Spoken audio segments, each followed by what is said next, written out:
ओम नमः शिवाय। आप सभी का एक बार फिर से स्वागत है शिव रहस्य में, द सीक्रेट ऑफ शिवा।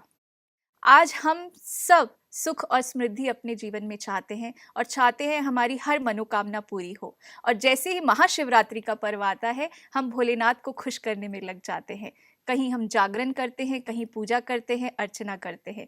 तो चलिए इसी के रहस्य को आज हम समझते हैं। और हमारे साथ है बीके राजीव भाई जी, जो कि एक स्कॉलर और रिसर्चर है और भारतीय शास्त्रों को इन्होंने बहुत डीप स्टडी किया है।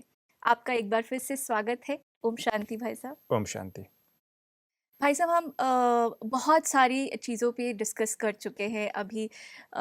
एक और जो जब हम शिवलिंग की बात करते हैं और महाशिवरात्रि की बात करते हैं, तो सबसे मेन चीज़ जो आती है वो आती है पूजा अर्चना। और उसके लिए एक बहुत बड़ी विधि है, जैसे व्रत रखा जाता है, उसके बाद बहुत सारी चीज़ें हैं जो हम शिवलिंग पे चढ़ाते हैं। तो सबसे पहले तो मैं यही जानना चाहूँगी कि शिवलिंग क्या है, हम उसमें शिवलिंग की पूजा क्यों करते हैं? बहुत ही बढ़िया आपका प्रश्न है।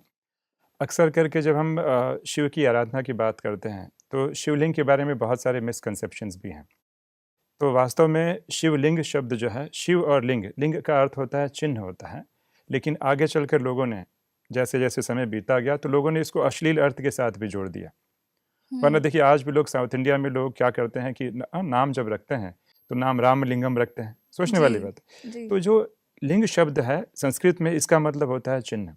भारत में हमारे जो षड दर्शन है, सांख्य दर्शन है और भी जो सारे षड दर्शन हैं, उन दर्शनों में भी लिंग शब्द का प्रयोग चिन्ह के लिए हुआ है जी। इतना ही नहीं, कई पुराणों में भी ऐसे माना गया है कि लिंग शब्द जो है ल और ग, तो ल का मतलब होता है लय अर्थात विनाश, और ग का मतलब होता है गमन अर्थात प्रोग्रेस, क्रिएशन। तो परमात्मा शिव जिस समय स्थापना और विनाश का कर्तव्य करने का समय आता है, उस समय वो शिवलिंग का रूप धारण करते हैं। तो इस प्रकार देखा जाए तो शिवलिंग वास्तव में शिव चिन्ह या शिव की निशानी है, उसका प्रतीक है। Very nice. ये तो हमें पता ही नहीं था, लेकिन क्योंकि हम तो यही सोचते थे कि शिवलिंग का जो अर्थ है वो कुछ और ही है, और इसलिए हम शिवलिंग के ऊपर बहुत सारी चीज़ें चढ़ाते हैं। अब अगर विधि की मैं बात करूं, तो विधि की जब हम बात करते हैं तो हम शिवलिंग सोचते हैं कि शिवलिंग की पूजा कर रहे हैं तो हम भोलेनाथ की पूजा कर रहे हैं। लेकिन हमने जाना कि शंकर भगवान अलग है और शिव भगवान अलग है। शंकर एक देवता है और शिव एक भगवान है। जी, शंकर जी एक देवता है और शिव जो है वो भगवान है। तो जब हम इनकी आराधना करते हैं तो हम बहुत सारी चीज़ें चढ़ाते हैं, जैसे बेलपत्र चढ़ाते हैं। तो इनकी मैं आप इसके पीछे का रहस्य जानना चाहूंगी कि ये हम क्यों चढ़ाते हैं फिर। बिल्कुल, बहुत ही बढ़िया प्रश्न है।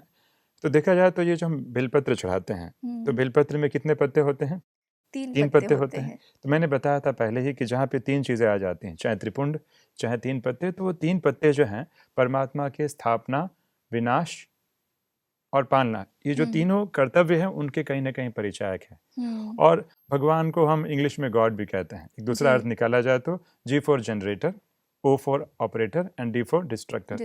तो इनके तीन कर्तव्यों का कहीं ना कहीं बेलपत्र उसका परिचायक है।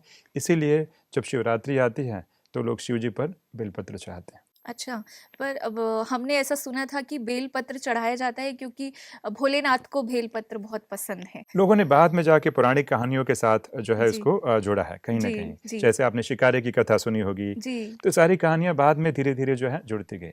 इसके साथ अख का फूल भी चढ़ाया जाता है और बेल का फूल जो हम बोलते हैं, बेल का फल, बिल्कुल वो भी चढ़ाया जाता है। इसके आध्यात्मिक रहस्य की अगर आप बात पूछें, जैसे आप बता रही थी कि हमारे जितने भी देवी देवता हैं सब पर हम पुष्प चढ़ाते हैं, फूल चढ़ाते हैं, बट हमारे शिव जी ही ऐसे हैं जिस पे लोग अक धतूरा चढ़ाते हैं। सोचने वाली बात है, धतूरा के फूल में कोई खुशबू नहीं होती है और अक कितना जो है कांटों से भरपूर रहता है, और लोग अक जो है एक बहुत बड़ा विष भी है। लोग अगर उसके बीज भी अगर खा लें तो जो है इसका कितना बहुत ही नेगेटिव इम्पैक्ट आता है, लोग अपने प्राण से हाथ धो बैठते हैं। तो इतनी नेगेटिव चीज को शिव जी के ऊपर चढ़ाना या किसका सूचक हो सकता है? या कांटे चढ़ाना, लोग कांटे भी चढ़ाते हैं, जबकि अन्य सभी देवी देवताओं पे पुष्प। ये बहुत ही बड़ा चिंतन का विषय है। तो देखा जाए तो वास्तव में ये इस बात का परिचायक है कि कलयुग अंत में जब आत्माएं गुणों से रहित होकर काम क्रोध लोभ मोह की कांटों की तरह दुख देने वाले बन जाते हैं, तो ऐसे अवगुण से युक्त आत्माओं को जो विषैले बन गए हैं, जी। जो कांटों की तरह जैसे कि दूसरों को दुख दे रहे हैं, दुनिया को कांटों का जंगल भी कहा गया है, ऐसे परिस्थिति में परमात्मा शिव ऐसे कटीले या कांटेदार पुष्प को या फल को जो है पुष्प की तरह बनाते हैं, देवताओं के रूप में कन्वर्ट करते हैं। तो कांटे को भी फूल बनाना ये किसी देवता का काम नहीं हो सकता, वो साक्षात परमपिता परमात्मा का ही कार्य हो सकता है। मतलब आपके कहने का ये मतलब है कि जो हमारे अवगुण हैं, जी, जो जो हमारा कांटे की तरह, नेचर है, यस, जो लोगों को खराब कर रहा है, जो दुख देने का कहीं ना कहीं कारण बन जाता है, हमारे राइट बोल, हमारी थिंकिंग, राइट हमारे विचार, हमारी भावनाएं। तो हम्म ऐसे नुकीले और कांटीले हम्म चीजों को भी शिव जो है हम्म पुष्प में परिवर्तन कर देते हैं। तो उसी की यादगार स्वरूप में कि अगर हम अपने विकारों को हम्म शिव पे अगर समर्पित करते हैं, हम्म शिव उन्हें सुगंधित कर देते हैं। तो ये तो हमारे विकारों को समर्पित करना बिल्कुल चाहिए, बिल्कुल हमारे जो बुरा नेचर है उसको समर्पित करना चाहिए, लेकिन हम जो हैं कहीं ना कहीं वो बाहरी रूप में ही फंस जाते हैं। फंस जाते हैं। बिल्कुल। और आप साथ में भी आपको याद होगा कि हम्म अगर आप कई बार क्या होता है कि नॉर्थ इंडिया में अक्सर करके देखा जाता है, बहुत सारी जगहों पर जो है शिव जी पे केवल यही नहीं चढ़ाए जाते हैं, बेल फल भी चढ़ाए जाते हैं। जी जी जी बेल फल जो होता है उसका जो बाहरी आवरण जो होता है, उसका शेल होता है काफी कठोर होता है, नर कंकाल की तरह होता है, हम्म नरमुंड की तरह होता है, देखा जाए काफी विशाल फल भी होता है, और उसका जो अंदर वाला जो पार्ट होता है बहुत सॉफ्ट सॉफ्ट रहता होता है। है, और बेल फल भी देखा जाए तो कहीं ना कहीं अंडाकार आत्मा का ही की तरह भी प्रतीक होता है, है। प्रतीक है, या नरमुंड की तरह होता है। तो बेल फल इस बात का भी सूचक है कि हम आत्माएं जब परमात्मा शिव इस धरती पर अवतरित होती हैं, तो हम आत्माएं अगर शिव पर बलि चढ़ती हैं, है ना, अब सिर फल अपना सिर फल अर्थात सिर को ही समर्पित करती हैं, अर्थात अपने अंदर के जो भी देह अभिमान है उसको अगर हम समर्पित करती हैं तो हम क्या हो जाती हैं, पावन और पवित्र बन जाती हैं। तो बेल फल भी कहीं ना कहीं उस समर्पणता का और प्रतीक है। और जो आत्मा समर्पित हो जाती है तो जैसे बेल फल गुणकारी होता है, हम भी उसकी तरह गुणवान बन जाती हैं। तो बेल फल या बेलपत्र जितने भी जो शिव के ऊपर चढ़ाने वाले जो हम चीज़ें यूज़ करते हैं, सारी की सारी चीज़ें कहीं ना कहीं किसी न किसी गुण या अलंकारों से सुशोभित हैं। क्यों शिव इतने यूनिक हैं, उनकी सामग्री से लेके सारी की सारी चीज़ें बड़े ही विशिष्ट हैं, बड़े ही यूनिक हैं, जो किसी अन्य देवी देवताओं के साथ प्रयोग में नहीं लाई जाती। बिल्कुल राइट। एक और चीज मैं देखती हूँ, रुद्राक्ष का बहुत महत्व है। जब जब भी शिव जी की बात होती है तो रुद्राक्ष जो है उसका महत्व भी साथ में आता है। हम माला का जाप भी करते हैं ओम नमः शिवाय रुद्राक्ष के साथ। इसके पीछे का क्या और रहस्य है? आपने ये भी देखा होगा कि आजकल बहुत सारे एडवर्टीजमेंट भी आते हैं रुद्राक्ष को लेके, एक मुखी एक रुद्राक्ष, मुखी, दो मुखी, पंचमुखी रुद्राक्ष। पंचमुखी, बिल्कुल सही। नौ मुखी। तो देखा जाए तो रुद्राक्ष का एक फल बहुत ही यूनिक है, और ये संस्कृत शब्द से बना है, रुद्र और अक्ष। तो संस्कृत में रुद्र का मतलब शिव होता है और अक्ष का मतलब नेत्र या आंख होता है। तो वास्तव में देखा जाए तो रुद्राक्ष अर्थात शिव के नेत्र या शिव की आंख। ओके और रुद्राक्ष का जो बीज होता है वो मरता नहीं है, वो अविनाशी जैसा होता है।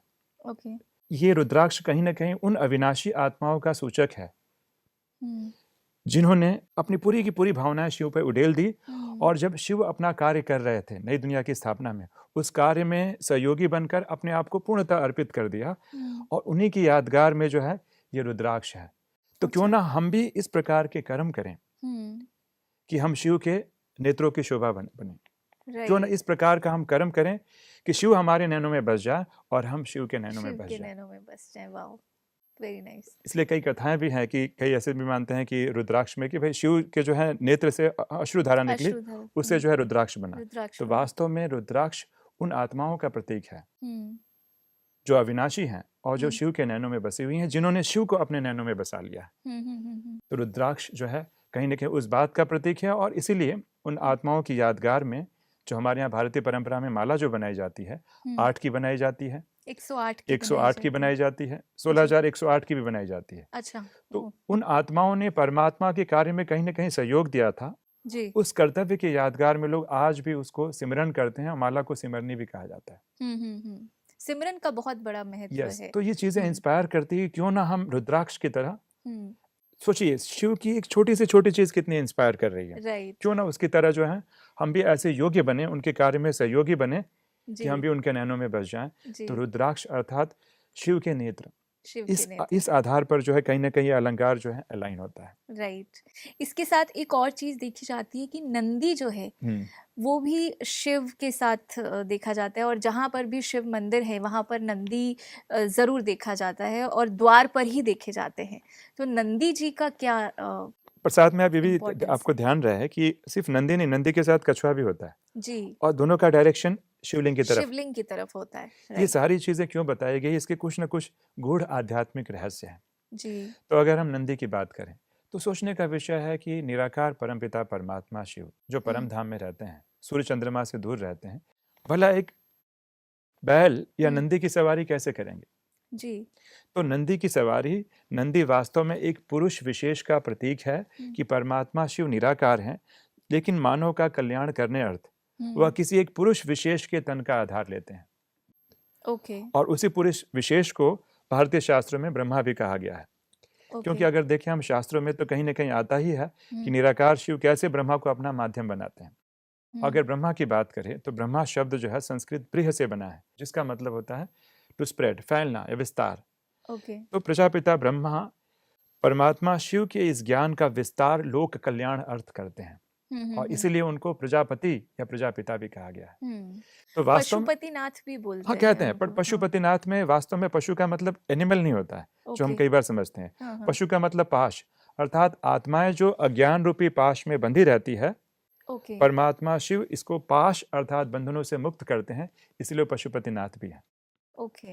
वरना कई लोग क्या समझते हैं, क्योंकि भारत में ना शैव संप्रदाय है, जी। जो पशुपति का एक अलग अर्थ बताता है। हुँ, हुँ। ये हमें ध्यान रखना होगा। लेकिन अगर हम नंदी की बात करें, हुँ। नंदी से अगर हम जुड़ें, तो नंदी की और भी बहुत सारी विशेषताएं होती हैं। एक तो हुँ। नंदी मतलब किसी पुरुष विशेष की सवारी, जी। और दूसरी बात यह है कि नंदी का जो रंग होता है ना, वो हुँ। कौन से रंग का होता है? श्वेत। श्वेत और होता है। प्रजापिता ब्रह्मा को भी श्वेत वस्त्र दिखाए जाते हैं। जी। ये सादगी का प्रतीक है। ओके। और कई धर्मों में नंदी को वृषभ भी कहा जाता है। हाँ, तो वृषभ। तो वृषभ जो है वृषभराज। हुँ। कई धर्मों में धर्म का प्रतीक है।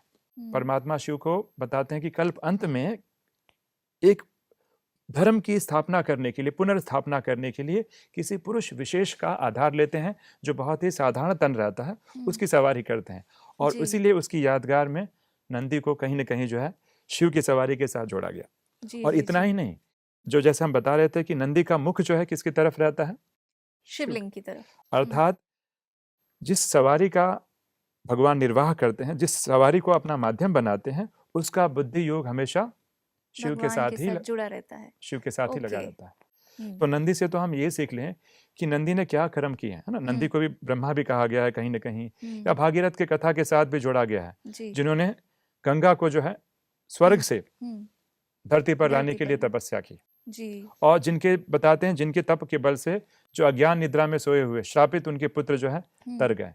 तो नंदी कहीं न कहीं हमें इस बात के लिए इंस्पायर करता है, पात्रता की। हुँ। क्या हम भी ऐसे कुछ कर्म करें कि हम भी हुँ। शिव का वाहन बन सकें? जी। क्या हुँ। उन्होंने ऐसे श्रेष्ठ कर्म किए थे? हुँ। और कैसा आज भी नंदी का यादगार कहीं न कहीं किसकी तरफ है? शिव की हुँ। तरफ उसका मुख शिव की हमेशा है। तरफ है। शिव के साथ नंदी को जोड़ दिया गया। हुँ। तो जी। क्या हम भी अपने जीवन में ऐसे श्रेष्ठ कर्म करें कि हुँ। कहीं न कहीं हम शिव के करीब आ सकें?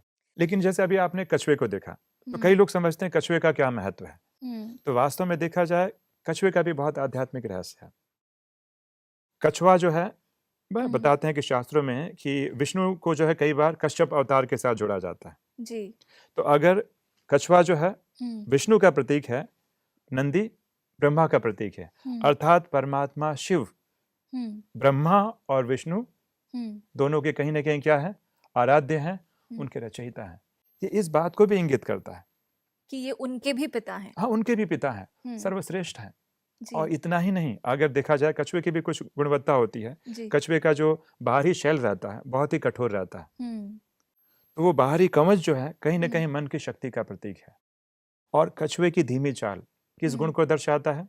धैर्यता को। आपने बचपन में वो कहानी सुनी होगी, कछुए और खरगोश खरगोश की। की। तो ये धैर्यता का प्रतीक है। जी। और कछुए का एक और विशेष गुण होता है कि कछुआ जो है जब कर्म करता है, तो हुँ। अपने कर्मेंद्रियों को फैला लेता है। हुँ। जब कर्म नहीं करना रहता है तो सिकोड़ लेता है। सिकोड़ तो कहीं लेता न कहीं वो प्रतिहार हुँ। अपने कर्मेंद्रियों को समेट करके, अपने मन बुद्धि को समेट करके उस एकाग्रता के साथ शिव का ध्यान कर रहा है, उसका भी हुँ। परिचायक है। हुँ। तो इस हुँ। प्रकार नंदी हो चाहे कछुआ हो, हुँ। जो भी शिव मंदिरों में साधन हैं वो कहीं ना कहीं उस अलंकारिक अर्थ से सुशोभित है। राजीव भाई, आपने कितने सुंदर तरीके से एक एक चीज़ को समझाया है। और अभी तक हम जो करते आ रहे थे, हम सिर्फ भगवान को खुश करने के लिए शिवलिंग पर चीज़ें चढ़ा रहे थे, डिफरेंट और डिफरेंट। स्थूलता चीज़ें लेकिन बहुत ज़्यादा है। मैं तो हाँ यहाँ तक कहूँगा, लोग देखिए उपवास भी करते हैं। जी। उपवास के भी अर्थ हैं। उप मतलब होता है निकट, वास मतलब निवास करना। जी। तो अपनी बुद्धि का निवास हम्म। शिव के साथ रखना, अर्थात शिव का स्मरण करना, यही सच्चा उपवास है। जी। और व्रत तो दुनिया में लोग बहुत सारे करते हैं। शिव तो कामारी हैं, काम का भी दहन करने वाले हैं। तो ब्रह्मचर्य का व्रत करना, ये भी एक अपने आप में बहुत ही आध्यात्मिक बल प्रदान करता है। तो व्रत हो, उपवास हो, चाहे शिवरात्रि की बात हो। शिवरात्रि कोई 12 घंटे की रात नहीं, लेकिन अंधकार में रात्रि का प्रतीक है कि जब परमात्मा शिव अवतरित होकर आत्माओं का कल्याण करते हैं। तो शिव मंदिर की हर एक चीज, यहाँ तक कि अगर शिव के मंदिरों में आपने देखा होगा लोग है ना घंट भी रखते घंटा हैं, बजाते हैं। तो उसका मतलब सभी जानते हैं कि कहीं ना कहीं वो जागरण का प्रतीक है। लेकिन जागरण नहीं, साथ साथ घंटे की जब ध्वनि आती है तो वो बाहरी आवाज को बंद कर देती है और अंदर की आवाज अनहद नाद की तरफ कहीं ना कहीं उस असीम शांति की तरफ कहीं ना कहीं वो इंस्पायर करती है। जी। तो एक एक छोटी चीज जो शिव मंदिर के साथ या शिव के साथ जुड़ी है, बहुत गूढ़ रहस्यों के साथ जुड़ी हुई है। तो राजीव भाई, आपने बहुत अच्छे तरीके से एक एक चीज़ का जो इम्पोर्टेंस है वो बताया कि हम आज तक तो शिवलिंग के ऊपर बहुत सारी चीज़ें चढ़ा रहे थे, विधि पूर्वक कर रहे थे, और हम ये भी सोच रहे थे कि हमारी सारी मनोकामना भी पूरी हो।